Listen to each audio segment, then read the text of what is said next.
y a des nouvelles qui ne frappent pas comme un coup de tonnerre. Elles tombent plus bas, plus profond, plus silencieusement. Elles ne font pas trembler les murs d'un stade. Elles ne changent pas immédiatement le tableau d'affichage. Elles ne retirent pas un joueur du terrain, ne déplacent pas un ballon, ne modifient pas une tactique. Pourtant, en quelques secondes, elles peuvent figer toute une équipe, suspendre une Coupe du Monde et rappeler brutalement qu'un homme, même lorsqu'il porte sur ses épaules le destin sportif d'un pays, reste d'abord un fils. Au cœur du mondial 2026, alors que la France avançait avec l'assurance froide des grandes nations, Didier Deschamps a été rattrapé par une douleur qu'aucun palmarès ne peut amortir.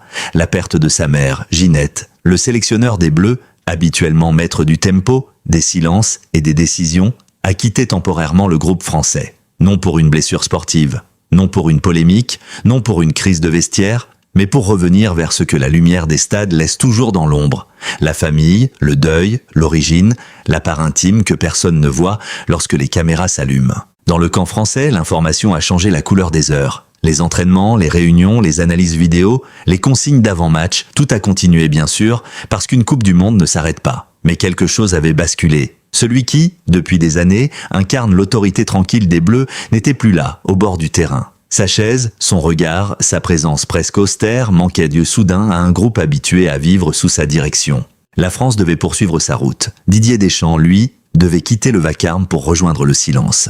Dans cette séparation brutale entre le devoir national et la douleur personnelle, c'est une autre image du sélectionneur qui est apparue. Non plus seulement le capitaine de 1998, le champion du monde devenu entraîneur, le patron des Bleus, mais un homme confronté à l'adieu le plus ancien et le plus cruel, celui qui ramène même les plus grands à leur enfance. Et derrière cette absence temporaire, une question s'est imposée. Que reste-t-il d'un chef lorsque le deuil lui arrache, ne serait-ce qu'un instant, le contrôle de tout ?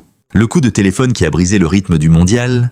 Dans une Coupe du Monde, tout est minuté. Les repas, les entraînements, les conférences de presse, les soins, les déplacements, les réveils musculaires, les séances vidéo. Chaque heure est pensée, chaque trajet anticipé, chaque parole mesurée. Pour une équipe comme la France, candidate naturelle au sommet, le tournoi ressemble à une machine réglée au millimètre. Rien n'est laissé au hasard, surtout avec Didier Deschamps.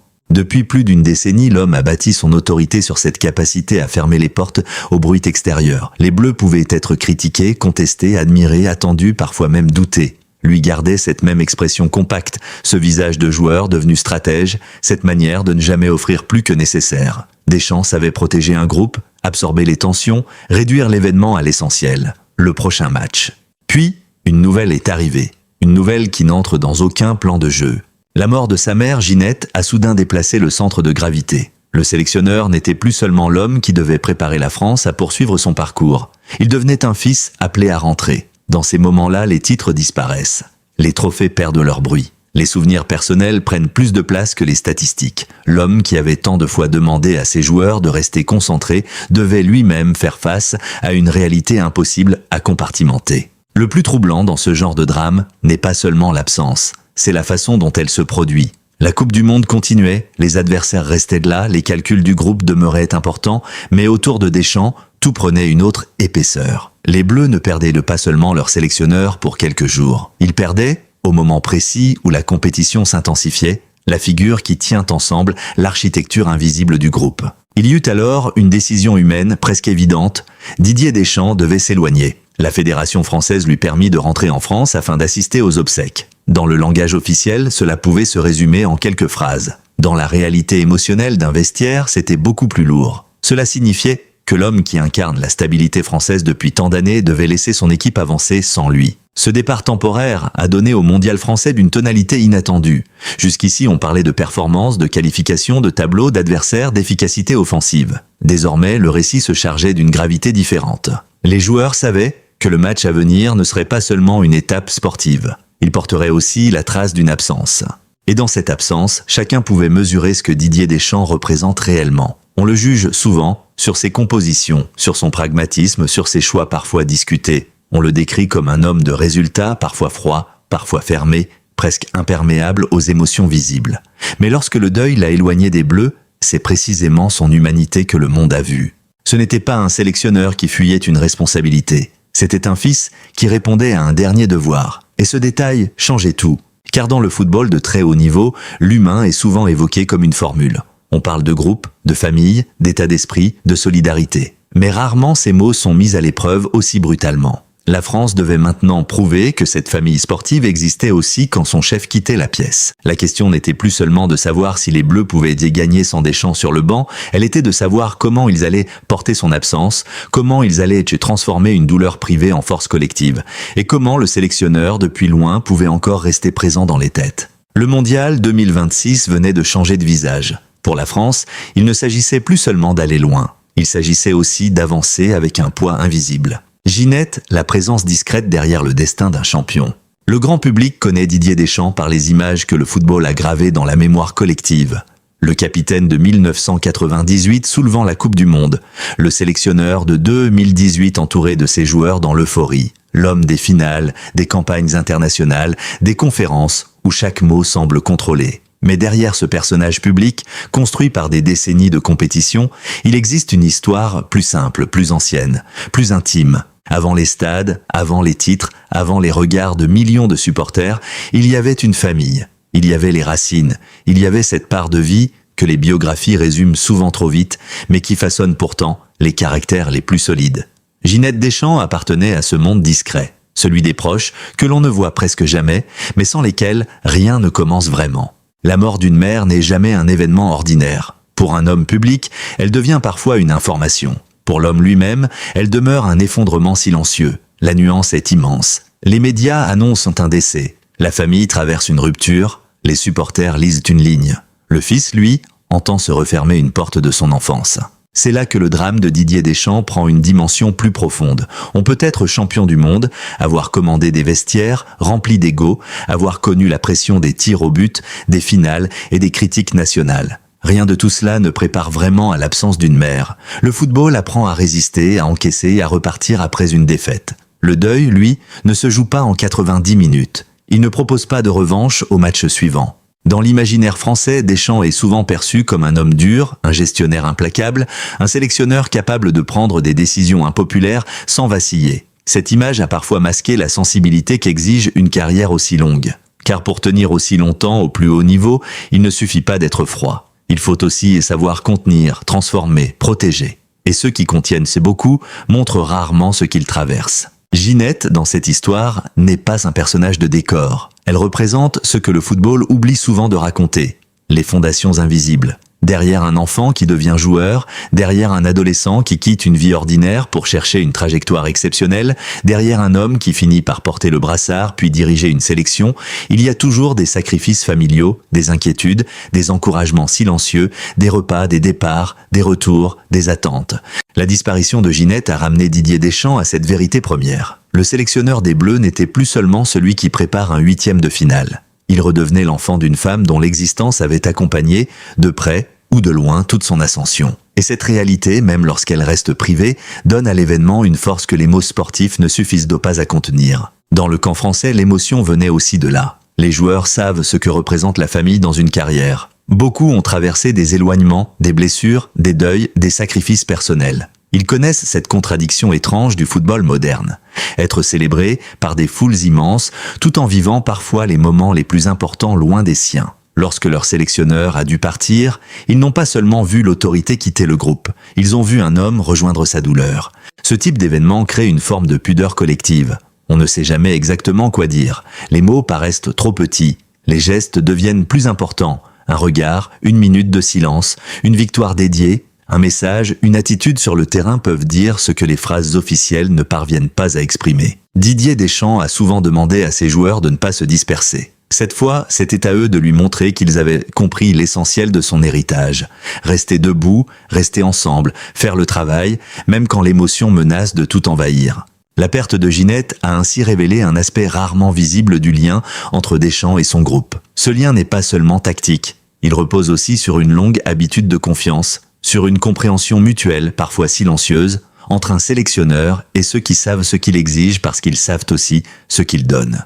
Dans une Coupe du Monde, certains épisodes deviennent des tournants sans qu'on le sache immédiatement. La disparition d'une mère ne peut pas être réduite à un ressort narratif sportif. Elle reste avant tout un drame familial. Mais lorsqu'elle survient au milieu d'un tournoi planétaire, elle change forcément la manière dont une équipe regarde son propre parcours. Pour Didier Deschamps, l'enjeu n'était plus simplement de continuer. Il devait désormais continuer avec une absence inscrite au plus intime. Une équipe soudain privée de son repère, le rôle d'un sélectionneur ne se mesure pas seulement le soir du match. On le voit au bord du terrain, on commente ses choix, on critique ses changements, on analyse ses conférences, mais une grande partie de son influence se joue ailleurs, dans les couloirs, les briefings, les discussions individuelles, les silences du vestiaire, les décisions prises loin des caméras. Didier Deschamps appartient à cette catégorie d'entraîneurs dont la présence structure l'espace. Lorsqu'il est là, chacun connaît le cadre. Lorsqu'il s'absente, même temporairement, ce cadre doit être maintenu par d'autres. C'est exactement ce que la France a dû affronter au Mondial 2026.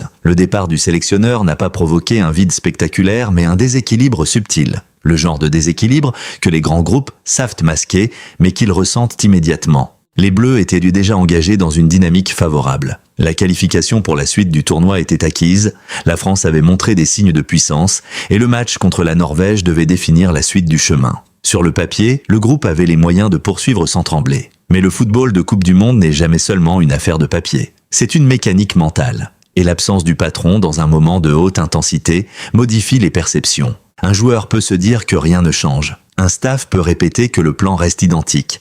Les consignes peuvent être transmises, les séances maintenues, les rôles clarifiés. Pourtant, dans les grandes compétitions, les détails invisibles pèsent lourd. Le regard du sélectionneur avant l'échauffement. Sa manière de calmer un remplaçant frustré. Sa présence dans les dernières minutes d'une réunion. Cette impression que quelqu'un, quelque part, contrôle l'ensemble. Deschamps a bâti son règne sur cette maîtrise. Depuis son arrivée à la tête des Bleus, il a traversé les générations, les blessures, les controverses, les départs de cadres, les émergences de nouveaux talents. Il a remporté, perdu, reconstruit, insisté. Sa méthode n'a pas toujours séduit.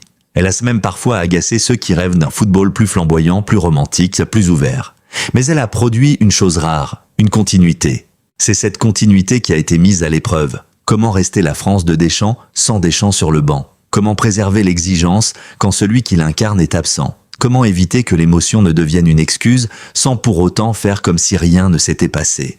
Le groupe français a dû trouver une réponse collective. Non pas dans de grandes déclarations, mais dans la discipline. Continuer à travailler, accepter le relais de Guy Stéphane, respecter le plan. Transformer la tristesse en responsabilité. Les joueurs savaient que le meilleur message adressé à leur sélectionneur ne serait pas une phrase, mais une prestation. Dans ce contexte, l'absence de Deschamps prenait presque une dimension symbolique. Depuis des années, il est celui qui demande aux Bleus de ne pas dépendre d'une émotion excessive. Il les pousse à gérer les temps faibles, à rester froid, à ne pas s'abandonner à l'euphorie. Et voilà que le groupe devait appliquer cette philosophie dans une situation où l'émotion était inévitable. Le paradoxe était saisissant. Pour honorer Deschamps, il fallait jouer comme Deschamps l'aurait demandé, avec sérieux, efficacité, concentration. Mais pour comprendre ce qu'il vivait, il fallait aussi accepter que le football ne soit pas tout. Ce double mouvement donne aux grandes équipes une profondeur particulière. Elles savent gagner, mais elles savent aussi pourquoi elles gagnent. Le match contre la Norvège, dans cette perspective, ne pouvait pas être un match ordinaire. Même si les joueurs n'en parlaient pas à chaque phrase, chacun portait l'arrière-plan. La France jouait pour le classement, pour le tableau, pour la suite du tournoi. Elle jouait aussi avec la conscience que son sélectionneur traversait un deuil. Ce genre de contexte peut écraser une équipe immature. Il peut aussi souder un groupe expérimenté. Chez les Bleus, l'effet recherché était clair. Montrer que la maison tenait debout. Montrer que le travail de Deschamps avait produit autre chose qu'une dépendance à son autorité. Une équipe véritablement construite ne s'effondre pas dès que son chef quitte la pièce. Elle révèle alors la solidité de ce qu'il a transmis. C'est peut-être là que l'épisode devient révélateur. Pendant des années, on a souvent résumé Deschamps à ses choix tactiques, mais son œuvre la plus importante est peut-être moins visible. Avoir fabriqué un environnement où la France peut survivre à la pression, à la critique, aux imprévus et même à une absence personnelle aussi douloureuse. Les Bleus ont donc avancé dans une atmosphère différente, plus grave, plus silencieuse, plus lourde. Et dans cette lourdeur, ils ont dû retrouver le geste le plus simple du football, entrer sur le terrain, jouer, courir, défendre, marquer, gagner. Parce qu'au fond, c'était peut-être la seule manière de dire à Didier Deschamps « Nous sommes encore là ». Guy Stéphane, l'homme de l'ombre face à la lumière brutale. Lorsque le sélectionneur s'absente, tous les regards se tournent vers celui qui doit tenir la barre. Guy Stéphane n'est pas un inconnu dans l'univers des Bleus. Il n'est pas arrivé là par hasard, ni par simple nécessité administrative. Depuis longtemps, il fait partie de cette architecture discrète qui permet à Didier Deschamps de fonctionner. Il est l'homme du relais, de la continuité, de la confiance. Mais, au Mondial 2026, cette fonction a soudain changé de dimension. Remplacer Deschamps, même temporairement, n'est pas une tâche ordinaire. Il ne s'agit pas seulement d'occuper une place sur le banc. Il faut préserver une atmosphère, maintenir une ligne, éviter la dispersion, répondre aux médias, rassurer les joueurs, conduire les séances et porter, au moins pour quelques jours, la responsabilité visible d'un groupe suivi par toute une nation. La difficulté était d'autant plus grande que l'absence n'était pas due à une suspension ou à un souci purement sportif. Elle venait d'un drame intime. Cela obligeait le staff à trouver un équilibre délicat, parler assez pour reconnaître l'émotion, mais pas trop pour respecter la pudeur, rester humain sans tomber dans l'exploitation sentimentale, maintenir l'objectif sans donner l'impression d'ignorer la douleur du sélectionneur. Guy Stéphane devait donc incarner une forme de calme. Pas le calme froid du remplaçant qui applique une procédure, mais celui du compagnon de route qui connaît la maison de l'intérieur. Son rôle n'était pas de réinventer les bleus. Il était de protéger l'œuvre en l'absence de celui qui l'a façonnée. Dans un tournoi aussi court, la tentation pourrait être de dramatiser chaque détail. Pourtant, le football de sélection repose souvent sur la continuité. Les joueurs doivent sentir que la ligne reste claire. Les cadres doivent entendre les mêmes exigences. Les jeunes doivent comprendre que l'événement, aussi bouleversant soit-il, ne suspend pas le niveau attendu. C'est précisément là que l'expérience de Stéphane devient essentielle. Il connaissait les mécanismes du groupe. Il savait comment Deschamps pensait les équilibres. Il savait aussi que l'équipe aurait besoin d'une parole stable. Dans ces moments-là, un adjoint ne remplace jamais totalement le sélectionneur. Il devient le gardien d'une méthode. Il s'efface en apparence, mais sa responsabilité augmente soudain. Le plus fort dans cette séquence fut peut-être la manière dont le groupe a semblé comprendre la mission. Il ne s'agissait pas de jouer malgré Deschamps, ni de jouer sans lui, comme si son absence était un simple détail. Il s'agissait de faire vivre sa présence à travers les habitudes installées. Les consignes ne venaient plus de sa voix directe, mais elles étaient déjà inscrites dans les comportements. C'est le signe des systèmes solides. Quand un entraîneur a véritablement marqué une équipe, son influence continue même lorsqu'il n'est pas physiquement là. On la retrouve dans le placement d'un milieu qui compense, dans l'effort défensif d'un attaquant, dans la patience d'un bloc qui ne se désorganise pas, dans le sérieux d'un remplaçant qui entre avec la bonne attitude. Stéphane, dans ce contexte, devait éviter deux pièges. Le premier aurait été de vouloir devenir Deschamps à la place de Deschamps. Le second aurait été de trop s'effacer, au risque de laisser le groupe livré à lui-même. Il fallait être présent sans surjouer, ferme sans durcir, sensible sans fragiliser. Une position inconfortable mais fondamentale. Le football raconte rarement ces hommes de l'ombre avec la nuance qu'ils méritent. On retient les sélectionneurs, les buteurs, les capitaines, parfois les préparateurs lorsqu'un détail physique devient décisif. Les adjoints, eux, restent souvent dans les marges du récit. Pourtant, lorsqu'un événement imprévu surgit, ce sont eux qui empêchent la structure de se fissurer. Au Mondial 2026, Guy Stéphane a représenté cette continuité invisible. Il a porté le banc français dans un moment où la lumière n'était pas seulement sportive. Il a dû parler au nom d'un staff touché, accompagner des joueurs émus et préparer un match qui devenait chargé d'une signification supplémentaire. Ce rôle, par nature, ne cherche pas l'héroïsme. Il ne produit pas les images les plus spectaculaires. Mais il dit beaucoup d'une équipe. Une sélection qui dispose d'un relais fiable possède une force que l'on ne mesure pas toujours avant la crise. Deschamps avait construit cette fiabilité autour de lui. Son absence l'a mise en évidence. Ainsi, dans l'épreuve, l'organisation française n'a pas seulement montré sa profondeur sportive, elle a montré sa profondeur humaine. Derrière le sélectionneur endeuillé, il y avait un staff capable de tenir. Derrière l'adjoint, il y avait des joueurs prêts à répondre. Et derrière tout cela, une idée simple. Quand un homme doit partir dire adieu à sa mère, ceux qui restent doivent protéger sa maison. Le match qui n'était plus seulement un match. Certaines rencontres changent de nature avant même le coup d'envoi. Le classement peut être clair, les enjeux connus, l'adversaire identifié, mais une circonstance extérieure vient modifier l'atmosphère. Le match de la France contre la Norvège au Mondial 2026 appartenait à cette catégorie. Il devait être une étape importante du groupe. Il est devenu aussi une réponse collective à l'absence de Didier Deschamps. La Norvège n'était pas un simple décor. Dans une Coupe du Monde élargie, chaque résultat peut modifier le chemin, la fatigue, les distances, le tableau des tours suivants. La France avait intérêt à finir forte, à confirmer sa dynamique, à envoyer un signal. Sportivement, les raisons de jouer avec sérieux étaient de nombreuses, mais l'émotion ajoutait une couche supplémentaire. Les joueurs savaient que leur sélectionneur ne serait pas sur le banc. Ils savaient pourquoi. Dans un vestiaire, ce genre de nouvelles circule différemment des informations habituelles. Ce n'est pas une consigne tactique, ce n'est pas une annonce de composition, ce n'est pas une alerte médicale. C'est quelque chose qui touche chacun selon sa propre histoire. Certains pensent à leurs parents, d'autres à leurs absences passées, d'autres encore à ce que signifie représenter un pays lorsqu'un proche disparaît. Le football exige souvent une forme de brutalité émotionnelle. On doit entrer sur le terrain même quand la tête est ailleurs. On doit performer même quand le cœur est lourd. Les joueurs professionnels apprennent à compartimenter, mais ils ne deviennent pas insensibles. Au contraire, les grands champions savent de parfois utiliser l'émotion sans s'y noyer. C'est ce que la France devait faire. Ne pas laisser la tristesse devenir une faiblesse, ne pas transformer le match en cérémonie, ne pas oublier l'adversaire, mais donner à la performance une intensité particulière. Dans ce type de contexte, les gestes simples prennent une autre valeur, un pressing effectué jusqu'au bout, une course défensive, un but célébré avec retenue, un regard vers le banc, une attitude de solidarité. La victoire française contre la Norvège a été interprétée à travers cette émotion. Elle n'était pas seulement un résultat fort, elle devenait un message adressé à l'absent. Guy Stéphane l'a résumé à sa manière en expliquant que les joueurs voulaient offrir quelque chose de spécial à leur sélectionneur. Cette phrase disait l'essentiel. Dans un tournoi où les discours sont souvent prudents, elle laissait passer une vérité. Les Bleus avaient joué avec Deschamps en tête. Ce n'est pas une chose anodine. Un entraîneur peut avoir de l'autorité sans amour. Il peut être respecté sans être porté. Il peut être obéi sans être véritablement suivi. La réaction des joueurs dans ce moment suggérait autre chose. Malgré les débats, malgré les choix parfois contestés, malgré l'usure naturelle d'un long règne, Deschamps restait une figure centrale pour son groupe. Son deuil devenait leur affaire, non par obligation médiatique, mais parce qu'une équipe vit aussi de liens silencieux. Le match a alors servi de révélateur. On a vu une France capable de répondre à une épreuve par le jeu, capable de ne pas se disperser, capable de transformer la fragilité d'un moment en démonstration de force. Bien sûr, une victoire ne guérit rien. Elle ne console pas réellement un fils qui vient de perdre sa mère.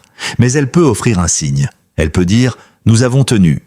Dans les grandes compétitions, ces signes comptent. Ils construisent une mémoire commune. Si la France poursuit son chemin dans ce mondial, ce match restera peut-être comme l'un de ces épisodes qui soudent un groupe au-delà du terrain. Pas parce qu'il aurait été le plus spectaculaire, mais parce qu'il aura été chargé d'une densité humaine rare. Il faut cependant rester prudent. Le sport aime transformer les drames personnels en carburant narratif, comme si la douleur avait forcément une utilité, comme si chaque perte devait produire une victoire. La réalité est plus complexe. Le deuil ne se justifie pas par un score, il ne devient pas beau parce qu'une équipe gagne. Il reste une blessure. Mais dans le cadre d'un tournoi, la manière dont un groupe répond à cette blessure dit quelque chose de sa maturité. Les Bleus ont répondu par le sérieux.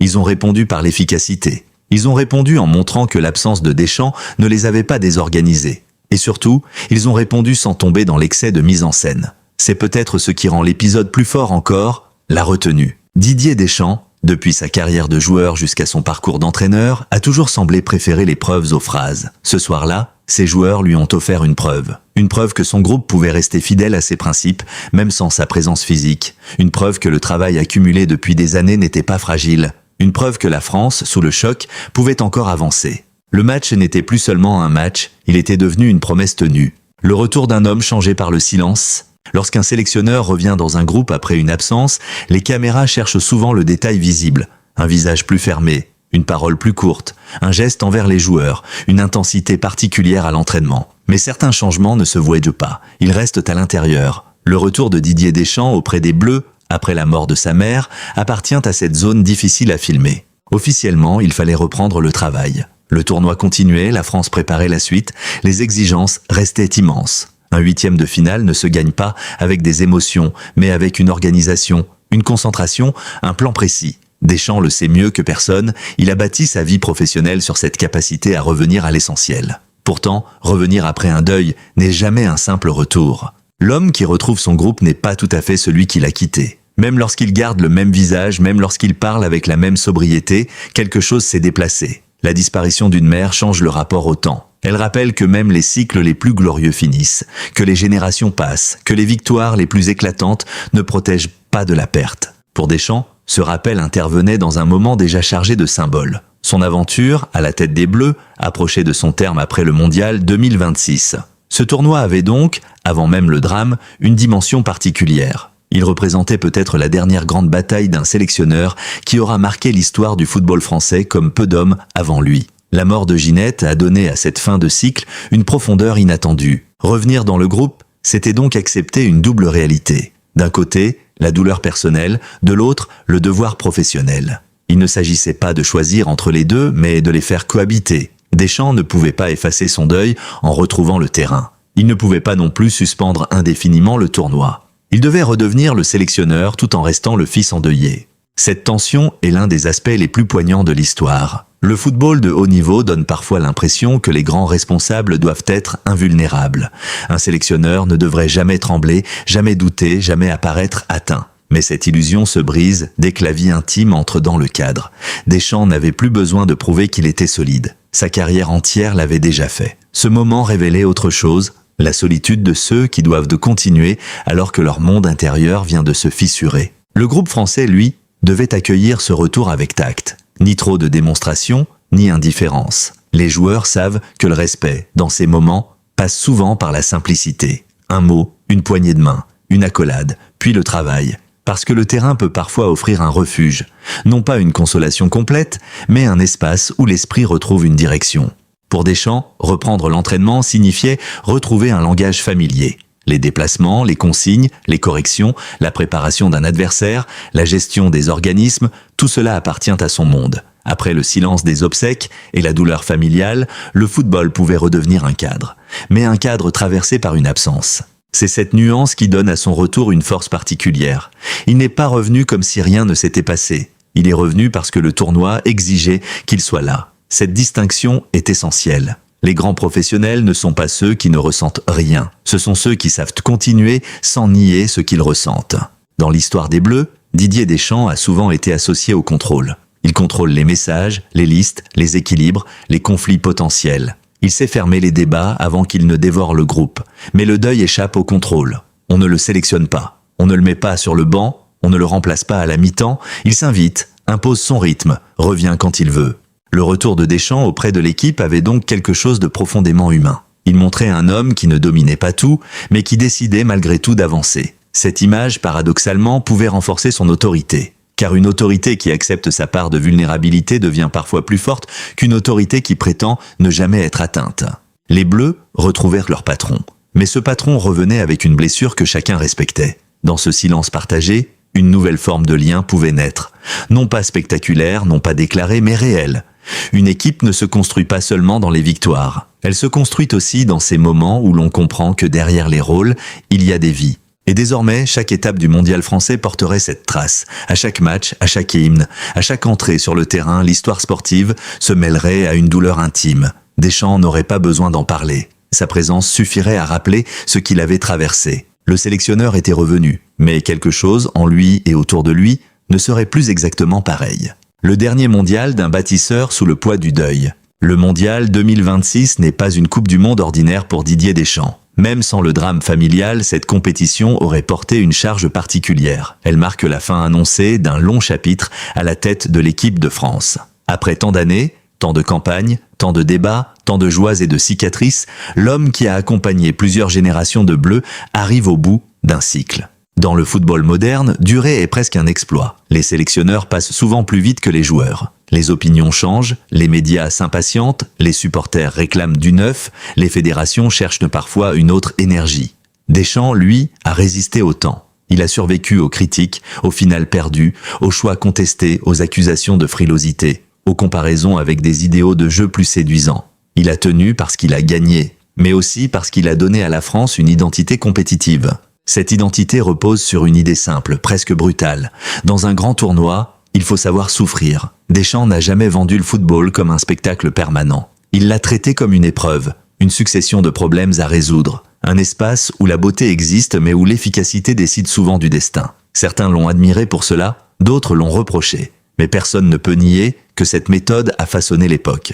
Le décès de sa mère vient s'inscrire dans ce dernier parcours comme une ombre personnelle. Ce n'est plus seulement le sélectionneur qui cherche à conclure son histoire avec les Bleus. C'est un homme qui doit le faire en portant un deuil récent. Cette superposition donne au tournoi une gravité rare. Chaque victoire potentielle, chaque conférence, chaque décision, chaque regard vers le banc peut désormais être lu à travers cette tension entre fin professionnelle et perte familiale. Pour un bâtisseur comme Deschamps, la notion d'héritage est centrale. Que laissera-t-il? Des titres, bien sûr, des finales, des records, des images, mais aussi une manière de concevoir l'équipe de France. Il aura imposé l'idée que le maillot bleu ne se porte pas seulement avec du talent, mais avec une discipline collective. Il aura rappelé que les grands noms doivent entrer dans un cadre. Il aura parfois sacrifié le spectaculaire pour la cohérence.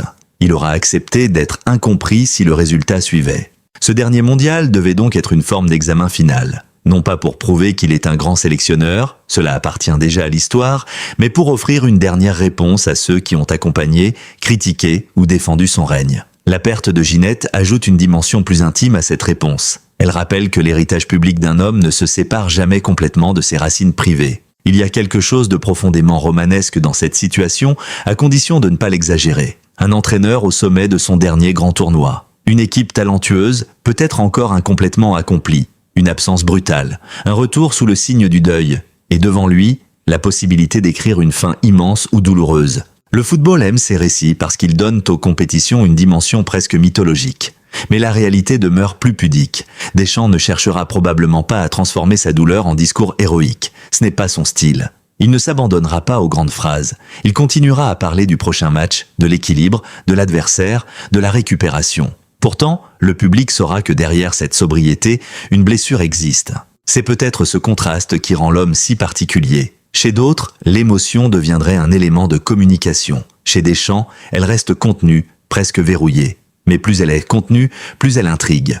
On se demande ce qu'il garde pour lui, ce que son visage ne montre pas, ce que le silence protège. Le dernier mondial de Deschamps ne sera donc pas seulement jugé au nombre de victoires. Il sera aussi observé comme la dernière marche d'un règne éprouvé par la vie. S'il va loin, certains verront dans ce parcours une force mentale extraordinaire. S'il s'arrête plus tôt que prévu, d'autres parleront de fatigue, de fin de cycle, d'un poids émotionnel trop lourd. Dans tous les cas, le récit a changé. La France ne suit plus seulement une équipe favorite. Elle suit un sélectionneur endeuillé, revenu à son poste, déterminé à mener jusqu'au bout une aventure commencée bien avant ce mondial. Cette image contient tout ce qui rend le sport puissant lorsqu'il rejoint la vie. L'ambition, la fragilité, la mémoire, la responsabilité. Didier Deschamps a souvent été décrit comme un homme qui gagne sans trembler. En 2026, il doit faire plus difficile encore, continuer en tremblant peut-être à l'intérieur, mais sans laisser l'équipe perdre son chemin. Derrière le sélectionneur, le fils, au fond, cette histoire touche parce qu'elle brise une illusion. Nous aimons croire que les grandes figures du sport vivent dans un monde séparé, protégés par leur statut, leur argent, leur expérience, leur célébrité. Nous les regardons comme des symboles. Nous oublions qu'ils ont des parents, des souvenirs d'enfance, des peurs, des chambres vides, des appels qu'on ne recevra plus. Le décès de Ginette Deschamps a brutalement rappelé que Didier Deschamps, avant d'être le patron des Bleus, est un fils. Cette évidence paraît simple, mais elle change tout. Depuis des années, le public débat de lui comme d'une fonction. Doit-il sélectionner tel joueur? Son jeu est-il trop prudent? A-t-il raison de faire confiance à ses cadres? Est-il encore l'homme de la situation? Ces questions font partie du football. Elles sont légitimes, mais elles construisent une distance. Elles réduisent parfois un homme à ses décisions.